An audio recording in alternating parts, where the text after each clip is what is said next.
السلام علیکم بچوں، آج ہم سنیں گے ایک عظیم نبی کی کہانی۔ اللہ کے دوست جنہیں کہا جاتا ہے خلا اللہ۔ سنتے ہیں حضرت ابراہیم علیہ السلام کی سچی اور عجیب کہانی۔ بتوں کی بستی۔ بہت زمانے پہلے ایک شہر تھا جہاں کے لوگ بتوں کی پوجا کرتے تھے۔ وہ بڑے بڑے پتھروں کے مجسمے بناتے، ان کے سامنے جھکتے، ان سے مانگتے۔ حضرت ابراہیم علیہ السلام اسی بستی میں پیدا ہوئے۔ ان کے والد کا نام آزر تھا جو خود بھی بت بناتا تھا۔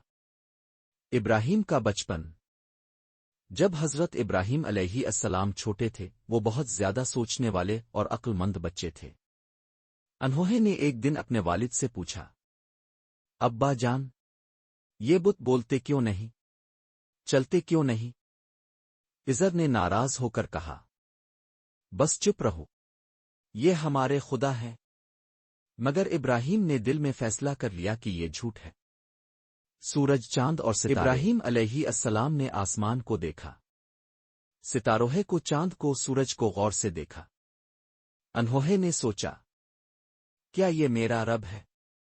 ناؤ، یہ سب ڈوب جاتے ہیں۔ میرا رب وہ ہے جو کبھی نہیں ڈوبتا، جو ہمیشہ زندہ ہے۔ بتوں کو توڑ دیا۔ الفا دن جب پوری قوم تہوار منانے باہر گئی، ابراہیم علیہ السلام بت خانہ میں گئے اور سب بتوں کو توڑ دیا۔ صرف ایک بڑا بت چھوڑ دیا اور کلہاڑا اسی کے کندھے پر رکھ دیا۔ جب لوگ واپس آئے تو وہ حیران رہ گئے۔ انہوں نے ابراہیم علیہ السلام سے پوچھا، یہ کس نے کیا؟ ابراہیم نے کہا، اس بڑے بت سے پوچھو، شاید اسی نے مارا ہو۔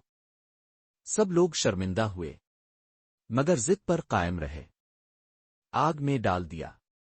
قوم نے غصے میں کہا، ابراہیم کو زندہ جلا دو۔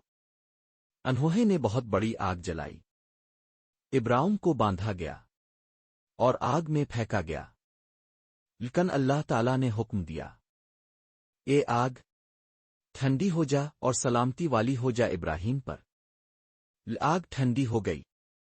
حضرت ابراہیم علیہ السلام صحیح سلامت باہر آ گئے۔